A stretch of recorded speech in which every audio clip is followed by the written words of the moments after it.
Europa.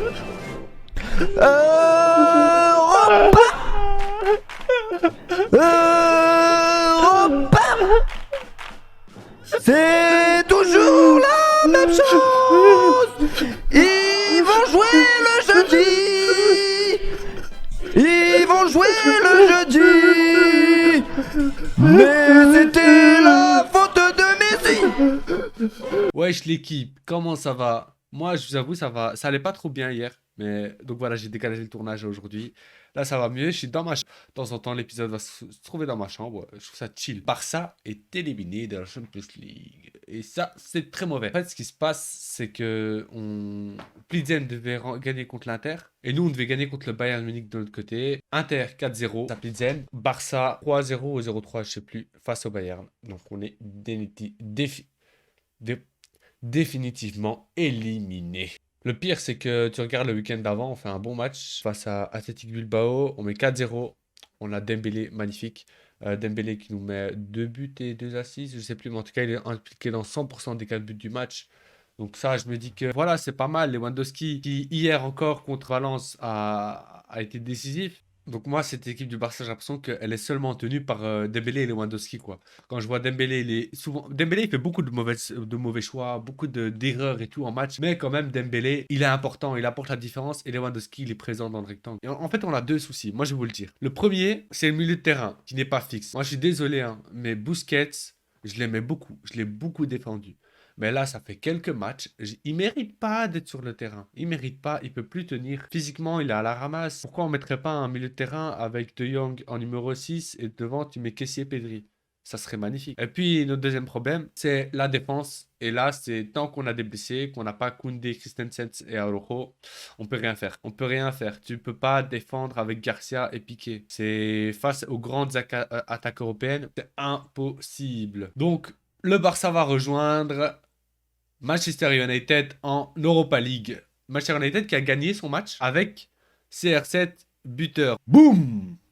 But, petite célébration comme ça, tranquille, en mode c'est moi le boss, c'est moi qui gère. CR7 buteur, deuxième but de la saison si je me trompe pas, deuxième ou troisième, je sais pas, mais pour moi je changerai pas d'avis. CR7 est KO. En tout cas, tant qu'il est à Manchester United, CR7 ne fera rien du tout. Ben, c'est un peu dommage, hein, quand on voit l'état de l'équipe de Manchester United. On aurait besoin d'un joueur comme lui pour remonter un peu l'équipe et tout. Mais bon. Puis on a Anthony. Anthony qui a fait un gros drama. Anthony qui a fait ça. Voilà, je vous montre à l'image. Il a fait ça.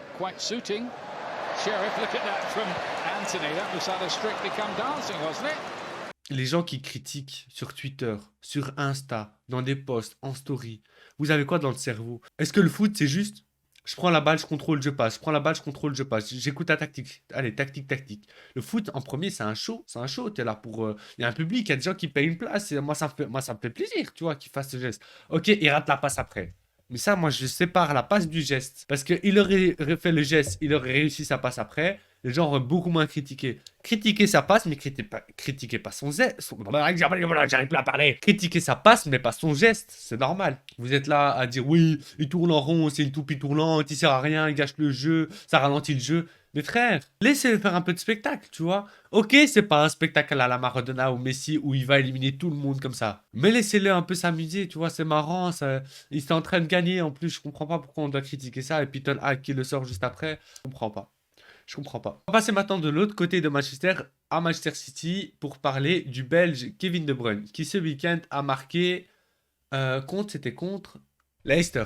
Donc ils ont marqué contre Leicester et il a marqué un coup franc. Les Belges en Europe sont-ils performants? Et là, j'ai 3 noms qui ressortent, 3 noms que j'aimerais absolument avoir parmi les sélectionnés pour la Coupe du Monde au Qatar. Donc déjà, on a De Bruyne, mais De Bruyne, c'était pas une question. On a le Belge qui performe avec Brighton, Trossard. Trossard est trop fort. Je sais pas si vous l'avez vu, il fait que marquer. Ce week-end, ils ont joué contre Chelsea. Trossard a marqué après 5 minutes. Donc les statistiques, je les ai ici. Donc Trossard contre le Big Six, c'est un but contre Arsenal, un but contre Manchester United, un but contre Chelsea, 2 buts contre City. 2 contre Tottenham et 3 contre Liverpool cette saison. C'est pas juste monstrueux. Moi, je trouve que c'est monstrueux d'avoir fait tout ça. Comme je l'avais déjà dit dans l'épisode 1 de Go, doit remplacer Eden Hazard. Eden Hazard, je suis désolé. On aimerait tous que tu reviennes à ton niveau et tout, mais c'est fini, frérot. Faut se faire à l'idée que c'est fini, quoi. Il n'y a plus rien à faire pour toi. Et puis, le dernier qui a fait une masterclass contre le TFC avec Lens ce week-end, triplé 3-0 d'Openda. Il rentre à la 54e, 60e, je ne sais plus exactement. Il rentre et il a prouvé qu'il méritait d'être sur le terrain. Triplé d'Openda. Et si vous voyez, il a 3 occasions, les 3 il les met. Donc moi, à la Coupe du Monde, pour moi, et seulement pour moi, Openda devrait alterner avec Lukaku dans le rôle d'attaquant de pointe. Parce que je suis désolé, Lukaku, c'est pas Lukaku 2019, c'est pas Lukaku 2020, c'est plus le même qu'avant. Peut-être qu'à la Coupe du Monde, il va nous sortir en masterclass.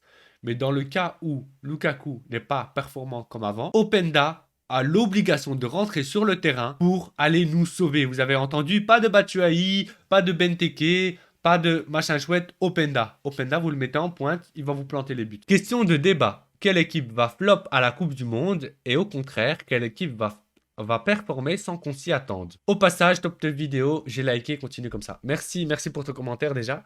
Et pour te répondre à ta question, quelle équipe va flop et quelle équipe va performer sans qu'on s'y attende? Quelle équipe je verrais flop? Moi, je dirais la France, parce que la France elle a ce statut de grosse équipe qui performe et tout. Mais avec beaucoup de blessés. Tu vois, quand tu arrives avec ce poids sur les épaules, on a gagné la dernière Coupe du Monde, on doit faire encore mieux. Moi, je sens que la France va tomber de haut. C'est rien contre eux, hein, même si je suis pas trop fan des Français. Et quelle équipe va performer? Une qui a fait une très bonne Coupe d'Europe, c'est le Danemark.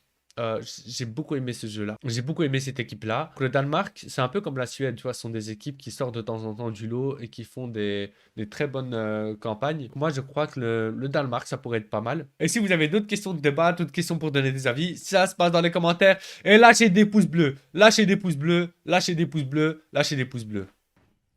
Je sais pas si vous avez vu Amine Mathieu, ce streamer. Il a lancé un événement France-Espagne. Donc, comme vous le savez, ou bien vous ne le savez pas, je vais vous expliquer. La rivalité France-Espagne, elle remonte d'il y a très longtemps. Il y a une histoire dans les années 2013 avec les rivalités Minecraft et tout ça, mais je vais pas m'étaler là-dessus. Je vais plutôt remonter à plus récemment, la Pixel War. Je sais pas si... En gros, la Pixel War, c'est juste, on a un grand carré blanc avec plein de petits pixels et tous les 5 minutes, tu peux remplacer un pixel et créer tes propres... Voilà à quoi ressemblait la Pixel War après un week-end entier, je pense. Et en fait, tu avais toutes les communautés qui essaient d'avoir leur propre œuvre d'art et tu essaies de détruire les autres et tout, mais... Si vous voulez, je vous mets le lien en description d'une vidéo qui explique ce que c'est que la Pixel War, comme ça ce sera plus simple. Et lors de ces Pixel War, il y avait une rivalité entre la France et l'Espagne. L'Espagne qui essayait de détruire la France et la France qui avait une communauté beaucoup trop puissante. Il y a aussi Ibai et Kameto, donc deux CEO de deux grandes structures e-sport. Donc Ibai, l'espagnol qui a Koi, et Kameto qui a la K-Corp, donc très connu sur le monde du stream, du gaming, de l'e-sport et tout ça en général. Pour ceux qui savent, Amine Mathieu, donc le streamer, a organisé un match de football dans un stade de 20 000 personnes contre les Français et les Espagnols, et sont des matchs d'influenceurs. Donc il y a plusieurs noms, donc il y a Sancor, Brox, Pfut, Tonton. En termes de coach, il y a Saïd de Pied Carré, il y a Kameto, bref, tout un tas de monde. Et il y a un premier drama. Drama Twitter. Toujours les dramas. Donc là, tu as des femmes qui ont commencé à dire sur Twitter, c'est pas normal. Pourquoi il n'y a pas de femmes qui ont été invitées au show, que des hommes, c'est de la misogynie. Alors Twitter, Amine répond. Sexiste, non, aucun rapport. Si j'invite une fille, je veux la mettre dans la meilleure des dispositions dans un live. Je veux pas la mettre sur un grand terrain et lui tendre un piège et la mettre dans un bourbier où elle va se faire charcler par le chat et par tout le monde. J'ai pas envie de foutre une meuf dans la merde sur un grand terrain où il y aura je sais pas combien de mecs affûtés et...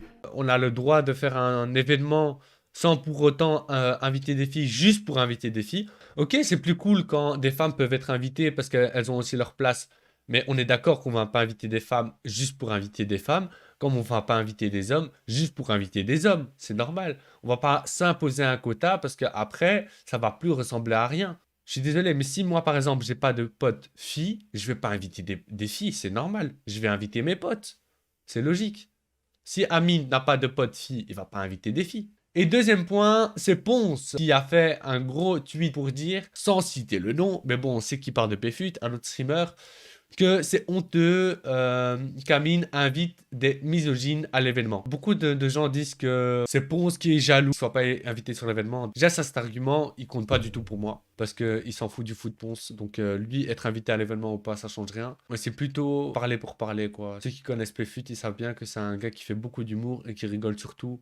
Il rigole sur les femmes, sur les hommes, tous les genres, sur toutes les nationalités. Il rigole même sur lui-même. C'est le premier à rigoler tout le temps sur lui-même. Je suis pas là pour faire le défenseur de PFUT, hein. Mais moi, ce qui me dérange sur Twitter, c'est l'aigreur des gens à toujours vouloir critiquer tout un tas d'événements. Tu vois ça en Espagne, aux États-Unis, ou bien n'importe quel autre pays dans le monde, ça se serait jamais passé. Mais dans le monde francophone, en Belgique, en France et en Suisse, dès que tu fais quelque chose, il faut critiquer, il faut qu'il y ait un drama, il faut qu'il y ait ci, il faut qu'il y ait ça, il faut qu'on te cancel. Et ça, on en a marre. On en a marre qu'on ne puisse pas organiser des événements, on ne puisse pas faire quelque chose sans tout simplement en profiter. Il faut toujours qu'il y ait un souci, il faut toujours trouver la petite bête noire dans le sujet. Mais laissez les gens tranquilles un peu, non? On peut faire des blagues sur n'importe qui quand même.